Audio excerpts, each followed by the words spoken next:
అప్పగిస్తున్నాడు అనమాట. అమ్మ ఇదిగో నీ కుమారుడు నీ తల్లి అని చెప్తున్నాడు. ప్రార్థన చేసుకొని మీ మాటను మనం ప్రారంభించుకున్నాము. మహాగణుడ మహోన్నతుడ సర్వాధికారి సర్వశక్తిమంతుడ యేసయ్య ఘనమైన ఉన్నతమైన నామములకు వందనములు స్తుతులు స్తోత్రాలు చెల్లించుకుంటున్నాం తండ్రి దేవా. ఇదిగో దేవా గడిచిన కాలం అంటే నిరకల మమ్మల్ని భద్రపరిచి తండ్రి యేసయ్య ఈ నూతన దినంలో మేమందరం అడుగు పెట్టుకు కృపనిచ్చినందుకు వందనాలు తండ్రి యేసయ్య. ఇదిగో దేవా ఇన్ని రోజులు తండ్రి దేవా మీరు తండ్రి యేసయ్య ఎంతో ప్రయాసపడ్డారు తండ్రి దేవా, ఎన్నో వేదనలో బాధలు ఉన్నారు తండ్రి యేసయ్య. ఈ రోజు తండ్రి యేసయ్య మా అందరి పాప నిమిత్తం తండ్రి దేవా ఆ సిలువలో తండ్రి యేసయ్య ఎర్రటి ఎండలో తండ్రి దేవా మా కొరకు మీ ప్రాణాన్ని అప్పగిస్తున్నారు తండ్రి యేసయ్య. ఇదిగో దేవా మేమందరం తండ్రి యేసయ్య ఆ ప్రాణం యొక్క విలువను తెలుసుకోవడానికి సహాయం దయచేయమని అడుగుతున్నాము తండ్రి. ఇదిగో దేవా మేము చిన్న వయసు నుండే తండ్రి దేవా ఏ విధంగా నడుచుకోవాలో మాకు నేర్పించమని అడుగుతున్నాము తండ్రి యేసయ్య. ఇదిగో దేవా నీ సిలువ యొక్క విలువ మేము తెలుసుకోవడానికి సహాయం దయచేయమని తండ్రి యేసయ్య. ఇదిగో దేవా నేనైతే వడ్డీదాన్ని తండ్రి యేసయ్య ఎన్నిక లేని నన్ను ఎన్నుకున్నందుకు వందనాలు తండ్రి దేవా. ఇదిగో దేవా నేను ఏ విధంగా చెప్తే తండ్రి యేసయ్య వీరందరికీ అర్థమవుతుందో తండ్రి దేవా ఆ రీతిలో చెప్పే భాగ్య కృప నాకు దయచేయమని తండ్రి యేసయ్య. ఇదిగో దేవా ఈ వాక్యం అంతట్లో మీరే తోడుగా నేర్చుకున్నామని ఇచ్చిన ప్రార్థన తప్పులేమైనా దయతో మన్నించమని యేసయ్య పరిశుద్ధ నామములో అడిగి వేడుకుంటున్నాం తండ్రి. ఆమేన్. మొదటిగా మనం మాటలు చదువుతున్నాము. యోహాను సువార్త 19వ అధ్యాయం 28వ వచనం 26వ వచనం. యేసు తన తల్లియు తాను ప్రేమించిన శిష్యులను దగ్గర నిలిచిండను చూసి అమ్మ ఇదిగో నీ కుమారుడు అని తన తల్లితో చెప్పాను. అంటే ఆయన మొదటిగా ఈ 2 మాటలు పలికాడు. 3వ మాటకు ఆయన సిలువ ముందు ధైర్యం చేసి ఎవరు రాలేదు, చాలా వరకు శిష్యులే ఆయన దగ్గరికి రాలేదు. అయితే తన తల్లి తన శిష్యులు పక్కన చాలా మంది ఉన్నా కానీ ఆ సిలువలో అంత వేదనలో కూడా ఆయన కిందకి చూస్తే తన తల్లి పడుతున్న బాధ ఆయనకు అర్థమైంది. అప్పటి వరకు ఆయన తన తల్లిని ఎంతో మంచిగా చూసుకున్నాడు. తాను చనిపోతున్నప్పుడు తన తల్లిని ఎవరికో ఒకరికి అప్పగించాడు, శిష్యులకు అప్పగించాడు. ఎందుకంటే ఆ శిష్యుడు తను ఎంతో ప్రేమించాడు.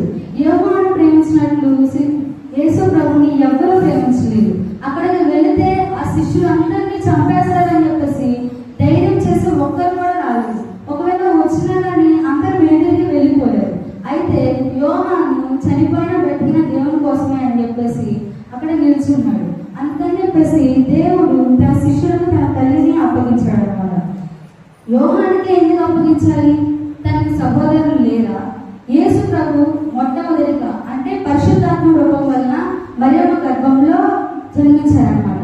అయితే తర్వాత యోసేపు మరియకు సహోదరులు అంటే ఇంకా కుమారులు పుట్టారనమాట. అయితే తన కుమారులు ఇంకా తన తమ్ముళ్ళు తన తల్లిని చూసుకుంటారని అనుకోవచ్చు కదా అయినా కానీ తన శిష్యుడికి ఎందుకు అప్పగించారు అని అంటే ఇక్కడ మనం యోహాను సువార్త 7వ అధ్యాయం 5వ వచనం.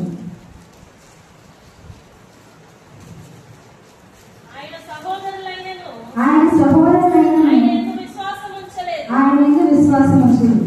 అంటే తన సహోదరులే ఆయన ఇంట్లో గొప్ప కార్యాలు చేస్తున్నాడని, ఇంత అద్భుత కార్యాలు చేస్తున్నాడని, రోగులను స్వస్థపరుస్తున్నారని చెప్పేసి ఎవరు దాన్ని ఇష్టంగా తీసుకోలేకపోతున్నారు అనమాట. ఒక కుటుంబంలో తన పెద్ద కుమారుడైన ఆ అన్న అన్ని పనులు చేస్తూ ఈ చిన్న కుమారులకు ఏమి ఇవ్వకపోతే అందరూ కుళ్ళుకుంటారు. ఎవరింట్లో అయినా అది సహజం. అయితే దేవుడు చేస్తున్నట్టు ఆ క్రియలు ఎవ్వరూ చేయట్లేదని చెప్పేసి తన సహోదరులే నువ్వు ఇక్కడ ఉన్నాక అసలు ఏంటి నువ్వు ఏమీ చేస్తున్నావు? అక్కడున్న పరిసయ్యులు వాళ్ళందరూ ఏమడుగుతున్నారంటే ఈ యోసేపు ఎవరి కుమారుడు, ఈ యేసు ప్రభు ఎవరి కుమారుడు? యోసేపు కుమారుడు కాడా? అంటే వడ్లవాడని యోసేపు కుమారుడు కాడా? ఈయన ఎక్కడి నుంచి వచ్చాడు? నేనే దేవుడు అని చెప్తున్నాడు. నా వలన మీకు ఇదంతా కలిగిందని చెప్తున్నాడు. ఒక రాజ్యం ఉందని చెప్తున్నాడు. కానీ ఈయన ఎవరి కుమారుడు అని చెప్పేసి వాళ్ళందరినీ వాళ్ళ సహోదరులు అడుగుతారంట. మీ అన్న కాడా అంటే వాళ్ళేమో కోపం వస్తుందంట. మా అన్న ఇలా చేస్తున్నాడు. ఒకరైనా మంచిగా ఉంటే దాన్ని వాళ్ళు ఓర్చుకోలేరు అనమాట. యోసేపు విషయంలో కూడా తన కళ వచ్చింది. తన అన్నని చెప్పాడు ఏమనంటే అన్న మీ అందరూ వచ్చి నా ఎదుట సాష్టాంగ పడుతున్నారు అని అంటే వాళ్ళ అన్నలు అది సహించుకోలేక తనని గోతిలో వేశారు. అదేవిధంగా ఇక్కడ వాళ్ళ యొక్క అన్న యేసు ప్రభు చేసే క్రియలన్నింటినీ వాళ్ళు సహించుకోలేక వాళ్ళ సహోదరులే ఆయన ఎందుకు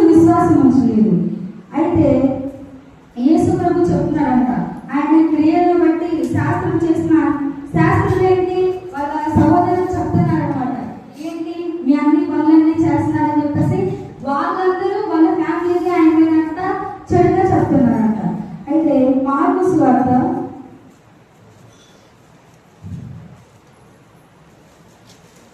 3:32.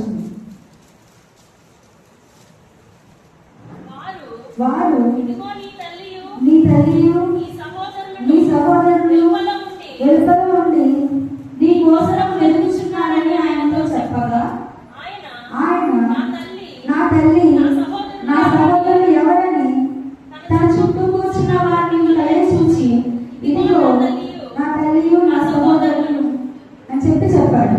అంటే ఆయన ఒక జనసమూహం దగ్గర కూర్చుండి అంటే ఒక స్టోరీ చెప్తున్నాడు అనమాట. అయితే తన తల్లి సహోదరులు వచ్చి ఇలా పిలవండి, అంటే మా కుమారుడు ఉన్న లోపల పిలవండి అని చెప్తే పక్కన వాళ్ళు వచ్చి ఆయన పిలవంటే ఆయన నా తల్లి నా సహోదరులు ఎవరు, మీరందరూ ఇక్కడ కూర్చున్న వారు మీరు నా సహోదరులు నా తల్లి కారా అంటే ఆయన ఏం చెప్తున్నారంటే ఆమె నా తల్లి అనట్లేదు. ఆయన అక్కడ ఉన్న ప్రతి ఒక్కరిని ఆయన ఒక తల్లిగా భావించాడు అనమాట. తన తల్లి యొక్క ప్రేమను ఆయన అందరికీ చూపిస్తున్నాడు అనమాట. అయితే ఇంత వేదన ఇదంతా ఏంటి, తల్లిని అప్పగించేటప్పుడు వాళ్ళ తల్లే ఇప్పుడు అక్కడ వచ్చారు. ఆయన వస్తున్నాను చెప్పకుండా మీరందరూ నా తల్లి కారా, మీరు నా సహోదరులు కారా అని చెప్పేసి చెప్తున్నాడు. ఒక మాట అమ్మోళ్ళు ఏంటి ఇక్కడికి వచ్చి అక్కడ బయట ఉండి అమ్మ ఇట్లా మా అమ్మాయిని పిలవండి అంటే మనమేంది ఆ అమ్మాయి మీరందరూ అమ్మలు కదా అంటే కోపం వస్తారు కదా వాళ్ళకి. అదే విధంగా తన తల్లికి తన సహోదరులకు కూడా కోపం వచ్చింది అనమాట.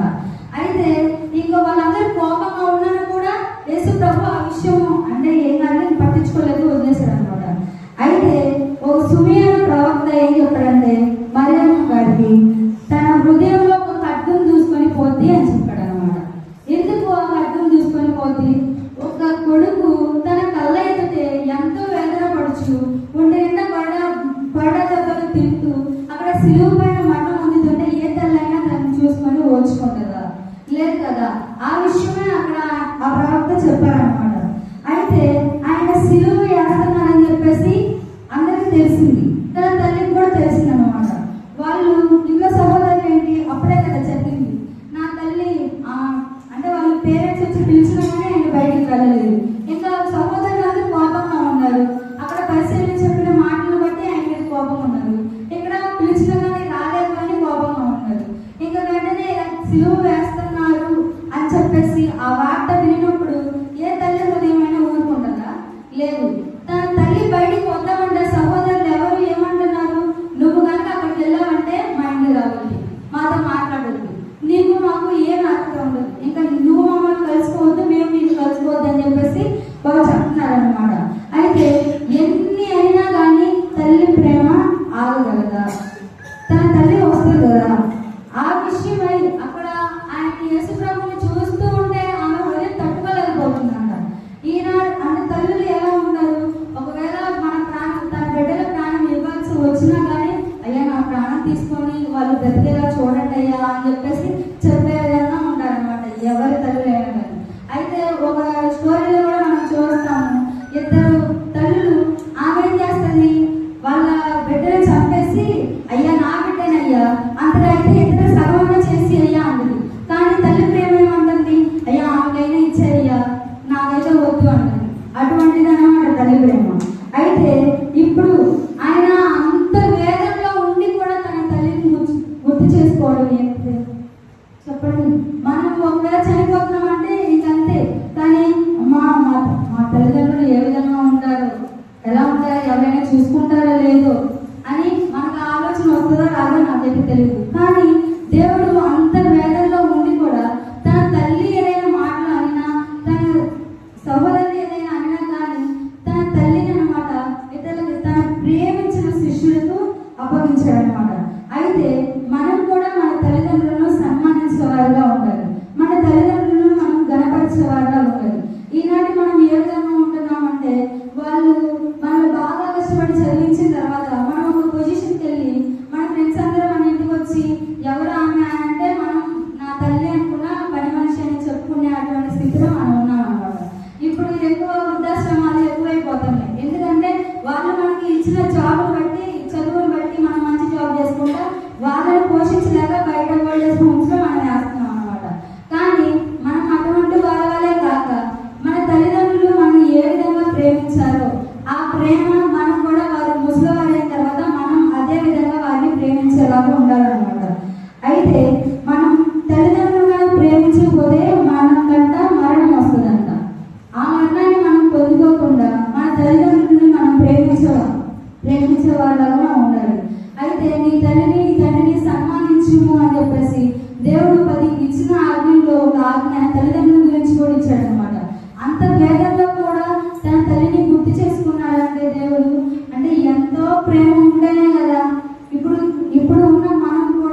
ఉండాలనుకుంటే ఇచ్చిన వాటిని నేను ముగిస్తున్నాను. నాకు ఇచ్చిన ఈ అవకాశాన్ని బట్టి వందనాలు భాషలు ప్రార్థిస్తున్నాను. యేసయ్య మీకు వందనాలు, స్తుతులు స్తోత్రాలు చెల్లించుకుంటున్నాను తండ్రి. నిజంగా ఇప్పటి వరకు యేసయ్య నా ద్వారా వారితో మాట్లాడడానికి వందనాలు తండ్రి. నిజంగా నేను ఏం చెప్పాను తండ్రి యేసయ్య మీకే తెలుసు తండ్రి. ఒకవేళ తప్పులైనా ఉంటే క్షమించమని అడుగుతున్నాము తండ్రి. నిజంగా నా తల్లిదండ్రుల నుండి ఏ విధంగా మాట్లాడాలి, ఏ విధంగా జీవించమని నేర్పించండి తండ్రి.